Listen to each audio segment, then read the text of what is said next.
बात बाढ़ और बारिश के कहर की करते हैं। इस बार मानसून ने समय से पहले भारत में दस्तक दे दी है। पूर्वोत्तर भारत में लगातार हो रही बारिश से हालात बेहद खराब हो गए हैं। सिक्किम में बाढ़ और बारिश ने सबसे अधिक परेशानी बढ़ा दी है। सिक्किम की तकरीबन सभी नदियां उफान पर हैं। पूर्वोत्तर भारत में लगातार हो रही बारिश से हालात बेहद खराब हुए पड़े हैं।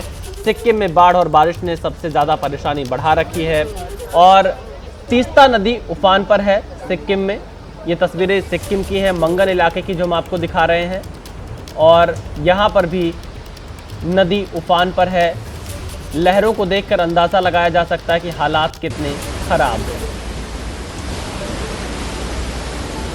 असम और उसके पड़ोसी राज्यों के कुछ हिस्सों में लगातार बारिश के बाद डिब्रूगढ़ में ब्रह्मपुत्र नदी का जलस्तर भी बढ़ा हुआ है। जलस्तर बढ़ने के कारण निचले इलाके जलमग्न हो गए। लोग अपना घर छोड़कर सुरक्षित जाने को मजबूर हैं। ये तस्वीरें असम की हैं, जहां भारी बारिश के बाद बाढ़ जैसे हालात हैं। लोग अपना घर छोड़कर सुरक्षित जगह पर जाने को मजबूर हैं और अभी ये पूरा इलाका बाढ़ से प्रभावित दिखाई दे रहा है। बारिश के बाद लोगों को सुरक्षित जगह पर भेजा जा रहा है और ये तस्वीरें आप असम से इस वक्त देख रहे हैं। ब्रह्मपुत्र का जलस्तर बढ़ने से कई इलाकों में पानी भर गया है।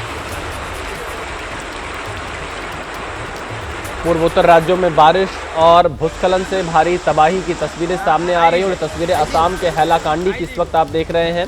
और अभी तस्वीरें अगरतला से है, त्रिपुरा के, जहां पर हालात बेहद खराब हैं और अगरतला सहित आसपास के इलाकों में अचानक बाढ़ के दस्तक ने लोगों की मुसीबतें बढ़ा दी हैं। दुकानें और बाजार बंद हैं, लोग अपने घरों में कैद हैं। हालांकि प्रशासन की तरफ से प्रभावित इलाकों में रेस्क्यू ऑपरेशन चलाया जा रहा है। तो ये त्रिपुरा के अगरतला की तस्वीरें हैं। रिहायशी इलाकों में बाढ़ है, लोग अपने घरों में बंद हैं और पानी भरा हुआ है पूरे इलाके में। लोग देखिए घुटनों बराबर पानी में चलते हुए भी इस इलाके में दिखाई दे रहे हैं। पूरा रिहायशी इलाका है।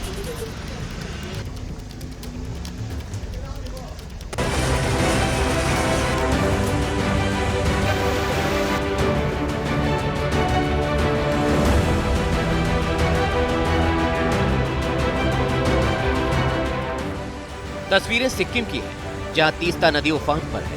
लहरों को देखकर अंदाजा लगाया जा सकता है कि हालात कितने खराब हैं। नदियां अपने साथ सब कुछ बहा ले जाने पर आमादा है। नदी किनारे बसे इलाके पूरी तरह तबाह हो चुके हैं। भारी बारिश के बाद नदी खतरे के स्तर से ऊपर बह रही है।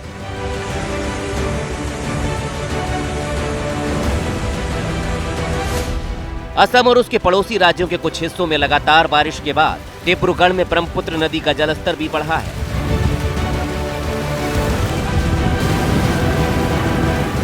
लगातार जलस्तर बढ़ने के कारण निचले इलाके जलमग्न हो गए। लोग अपने घर छोड़कर सुरक्षित जगहों पर जाने को मजबूर हैं। प्रशासन की तरफ से अलर्ट जारी किया गया है।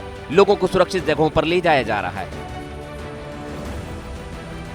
सिक्किम में भारी बारिश के बाद अचानक नदियों का जलस्तर बढ़ गया।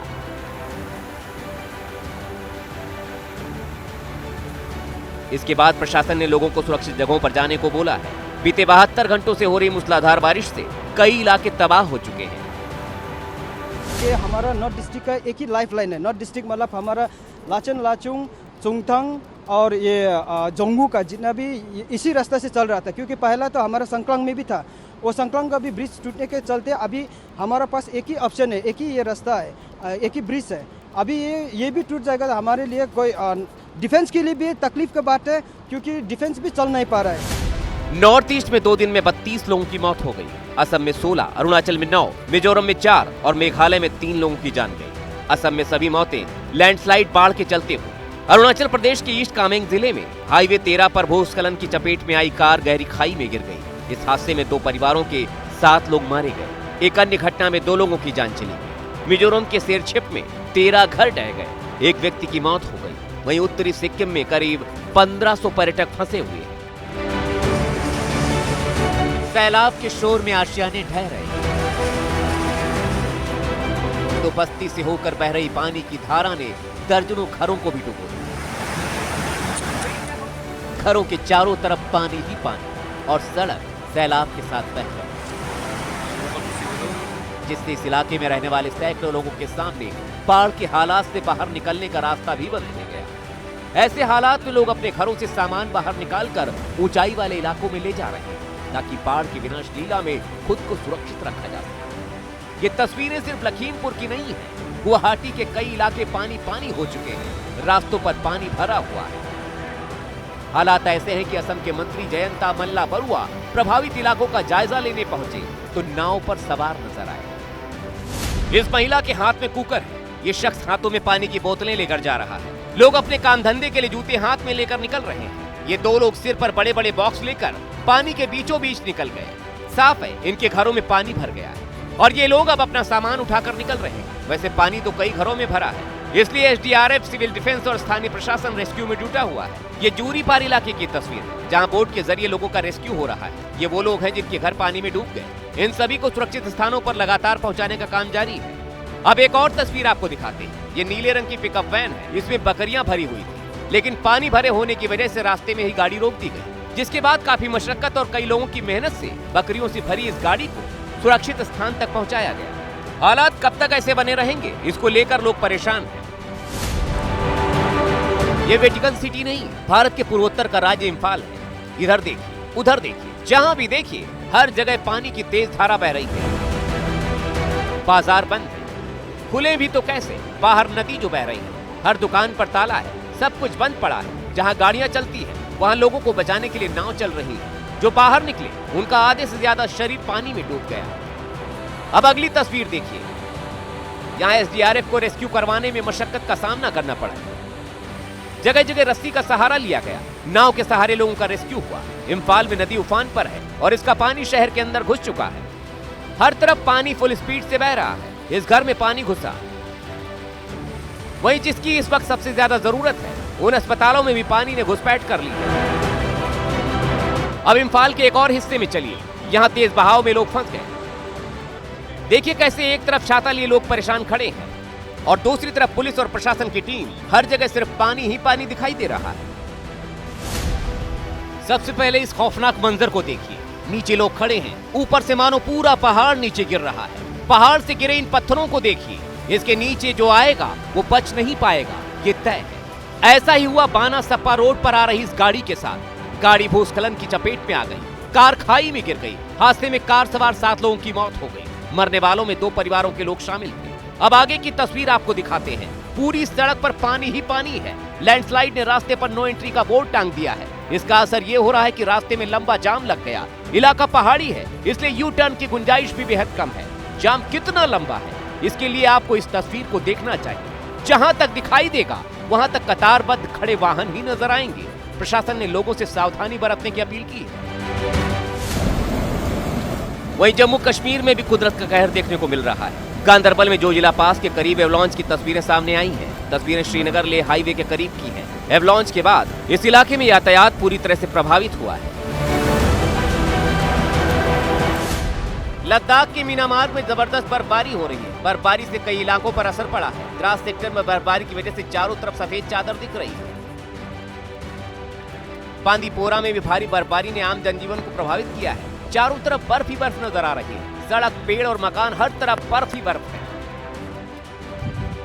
मुगल रोड जो पुंछ जिले को शोपियां से जोड़ती है, बर्फबारी की वजह से ये सड़क बंद हो गई है। प्रशासन की तरफ से मुगल रोड से बर्फ और मलबे को हटाया जा रहा है। धर्मशाला में भी मई के महीने में भारी बर्फबारी हो रही है। पहाड़ की ऊंची ऊंची चोटियां बर्फबारी की वजह से जन्नत का एहसास करा रही है। बाहुबली ब्रह्मोस, हिंदुस्तान का वो हथियार जिसका दुश्मन के पास कोई जवाब नहीं है। प्रधानमंत्री नरेंद्र मोदी ने भी बताया कि ऑपरेशन सिंदूर के दौरान कैसे ब्रह्मोस मिसाइल ने दुश्मन के घर में घुसकर तबाही मचाई। जहां टारगेट तय किया वहां धमाके किए। ब्रह्मोस का निशाना अचूक है। आज हम आपको बताने जा रहे हैं कि ब्रह्मोस भारतीय वायुसेना की कितनी बड़ी ताकत है और ब्रह्मोस का नाम सुनकर पाकिस्तान को पसीना क्यों आने लगता है। हमारी एयरफोर्स एक ऐसी स्काई फोर्स है जिसने अपने शौर्य, पराक्रम और प्रताप से आसमान की नई और बुलंद ऊंचाइयों को भी छू लिया है। और आज स्थिति यह है कि भारत के फाइटर प्लेन बिना सरहद पार किए ही यहीं से उनके हर कोने तक सीधा प्रहार करने में पूरी तरह से सक्षम है।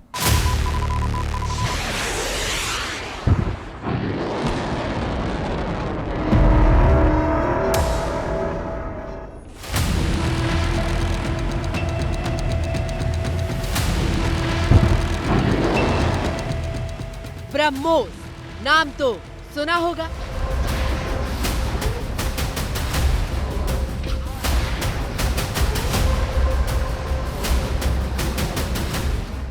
रफ्तार और सटीक निशाने के साथ ब्रह्मोस वो नाम है जो दुश्मन की जमीन पर विनाश की ऐसी इबारत लिखता है कि आंख के सामने अंधेरा छाने लगता है।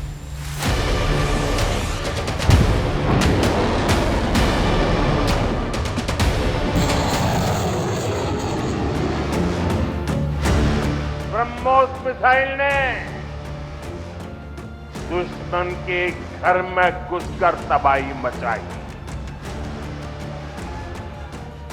जहां टारगेट तय किया वहां धमाके किए। ये ताकत हमें आत्मनिर्भर भारत के संकल्प से मिली। ब्रह्मोस की धमक ऐसी है कि अब शहर शहर ऑपरेशन सिंदूर के साथ ब्रह्मोस का जिक्र होता है। पटना में मोदी के रोड शो में ब्रह्मोस मिसाइल की रेप्लिका लगी हुई थी। तो 27 मई को गुजरात के गांधीनगर में सिंदूर सम्मान यात्रा के बाद पीएम मोदी को ब्रह्मोस मिसाइल का मॉडल तोहफे में दिया गया। ये उसी ब्रह्मोस का वार था जिससे चाइनीज एयर डिफेंस सिस्टम ध्वस्त हो गए और पाकिस्तान खुद को बचा नहीं पाया।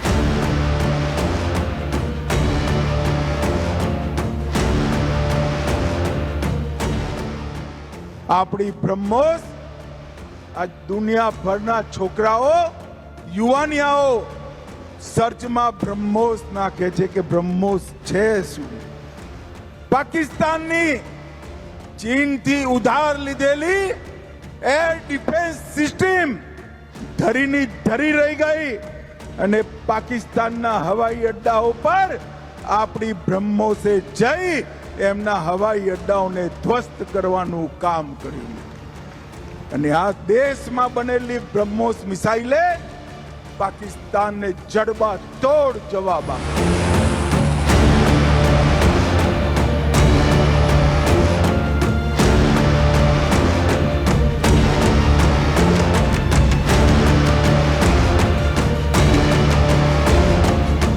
सिर्फ हिंदुस्तान ही नहीं, पाकिस्तान भी ब्रह्मोस का राग अलाप रहा है। प्रधानमंत्री शहबाज शरीफ की प्लानिंग को ब्रह्मोस ने धता बता दिया था। We had decided that at 4:30 in the morning after Fajr prayers, Pakistan armed forces teach a lesson to our enemy. But before that hour reached, India again launched missile attacks, BrahMos, and hit Pakistan's various provinces. इसी ब्रह्मोस की ताकत के बारे में देश के रक्षा मंत्री राजनाथ सिंह ने कहा था कि ब्रह्मोस ने पाकिस्तान को रात के अंधेरे में उजाला दिखा दिया। ब्रह्मोस मिसाइल की ताकत को तो पाकिस्तान ने खुद स्वीकार कर लिया है। हमारे देश में एक कहावत काफी पुरानी है और वह है दिन में तारे दिखना।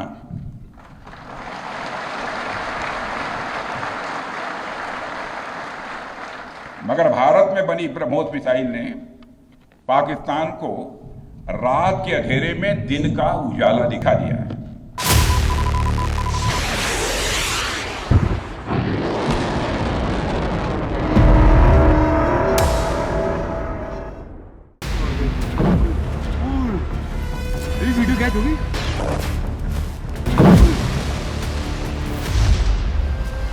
पाकिस्तान को ब्रह्मोस ने ऐसे घाव दिए हैं जिससे उबरने में उसे अभी काफी वक्त लगेगा।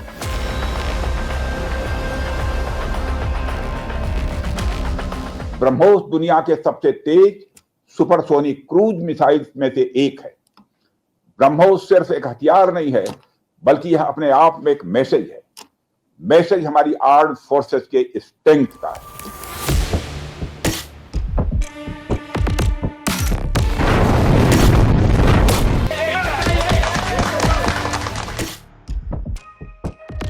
ब्रह्मोस एक सुपरसोनिक क्रूज मिसाइल है जिसे जल, जमीन और आकाश कहीं से भी दुश्मन के ठिकाने की तरफ छोड़ा जा सकता है।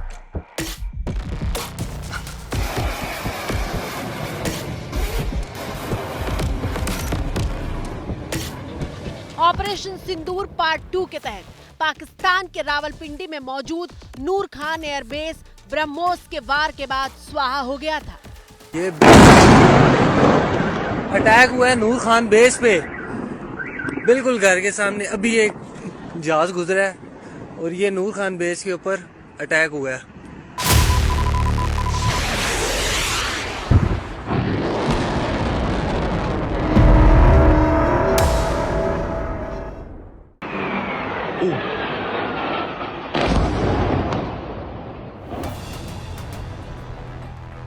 जब पाकिस्तान के नूर खान एयरबेस से आग की लपटें उठ रही थी तो वहां पाकिस्तानी वायुसेना का C-130 भी दिखाई दे रहा था। ये अभी एक दूसरा ब्लास्ट भी हुआ है हमारी ये नूर खान एयरबेस पे और बहुत तेजी से ये एक और अटैक हुआ और ये आप लोग देख सकते हैं कि कितना ये काफ़ी ज़्यादा हुआ है। ये भी सेकंड ब्लास्ट हुआ है और ये काफ़ी हैवी ब्लास्ट हुआ है ये। और ब्रह्मोस ने पाकिस्तान के ऐसे एक नहीं बल्कि 11 एयरबेस मिट्टी में मिला दिए।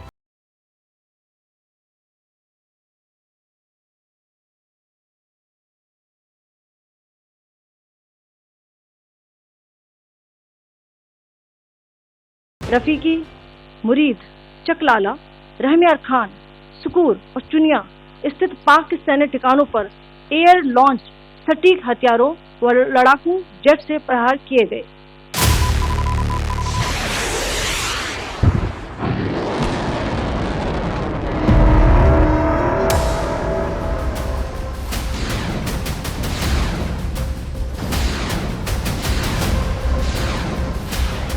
ब्रह्मोस फायर एंड फॉरगेट के सिद्धांत पर काम करती है, यानी दागने के बाद इसे रोका नहीं जा सकता और ये टारगेट को तबाह करके ही दम लेती है।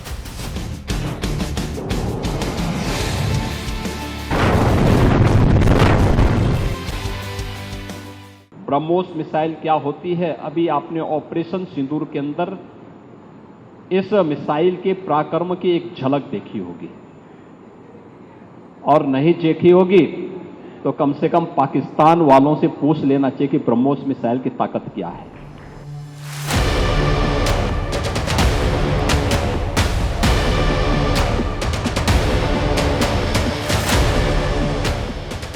पाकिस्तान की तो रग रग ब्रह्मोस के खौफ से कांप रही है और उस डर को छिपाने के लिए ही पाकिस्तान के डिप्टी पीएम अपनी संसद में पाकिस्तानी वायुसेना की तारीफ में झूठी कहानियां पेश कर रहे हैं। टेलीग्राफ क्या लिखता है? Pakistan air force is undisputed king of the skies.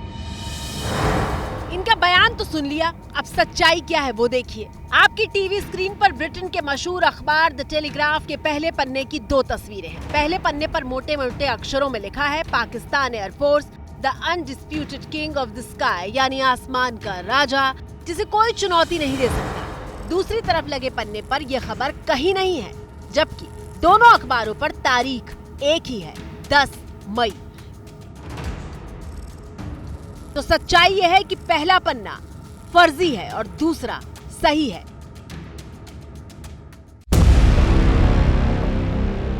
लेकिन पाकिस्तान के डिप्टी पीएम नहीं मान रहे तो क्या हुआ? उन्हीं के एयरफोर्स के पूर्व एयर मार्शल मसूद अख्तर ब्रह्मोस से पाकिस्तान में मची तबाही को कबूल कर रहे हैं। जी ये 10 की सुबह को हुआ, बिकॉज मेरी कुछ लोगों से बात भी हुई। उस बेस के ऊपर 4 surface to surface BrahMos missile आए, सरफेस टू सरफेस या एयर टू सरफेस, ये मुझे नहीं पता। तो पायलट्स जो हैं वो पहले दौड़े कि वो अपने जहाजों को सिक्योर करें। आपकी स्क्रीन पर मौजूद ये 2 तस्वीरें देखिए। ये पाकिस्तान के भोलारी एयरबेस की है, एक हमले से पहले और एक हमले के बाद की तस्वीर, जो बता रही है कि ब्रह्मोस ने कैसी तबाही मचाई। और जैसे पहला आया वो जूम करके ऊपर से दूसरा आया, फिर तीसरा आया, फिर चौथा आया, जो कि अनफॉर्चुनेटली भोलारी में डायरेक्टली आके एक हैंगर पे लगा जहां पे एक हमारा एवैक्स खड़ा था, जो डैमेज हुआ, जहां पे शहादतें भी। भारत ब्रह्मोस दाग रहा था और पाकिस्तान को संभलने का मौका तक नहीं मिल रहा था। ब्रह्मोस के अटैक में पाकिस्तान ने अपना कीमती टोही विमान अवैक्स भी खो दिया। पाकिस्तान का टोही विमान एवेक्स यानी airborne early warning and control system आसमान में लड़ाकू विमान और दूसरे एयरक्राफ्ट के लिए कमांड एंड कंट्रोल सेंटर का काम करता है। ब्रह्मोस ने ऐसी तबाही मचाई कि बिलबिलाया पाकिस्तान 10 मई की सुबह अमेरिका से मदद मांगने लगा और सीज फायर की पेशकश कर दी।